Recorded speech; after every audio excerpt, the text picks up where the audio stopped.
I'm sure you've heard the news. Making extra cash on the side is the new black. Let's dive into some side hustles that could put an extra $1,000 in your pocket every month. First up, ride sharing. Get paid to drive strangers around with Uber. It's like getting paid to listen to people's life stories. Next, turn your home into a hotel with Airbnb. Rent out that spare room to tourists. Who knew your messy guest room could be a gold mine? Love pets more than people? Perfect. Offer pet sitting or dog walking on Rover?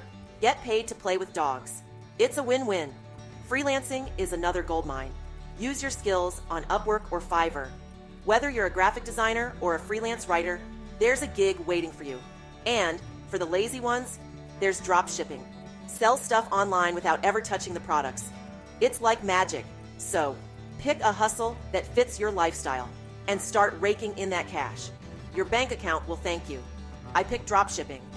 It's hard knowing how to start, so I recommend to you the company that helped me figure it all out. Click the link I put in the description and see if their info will help you get started too. For more tips, make sure to like, subscribe, and follow me.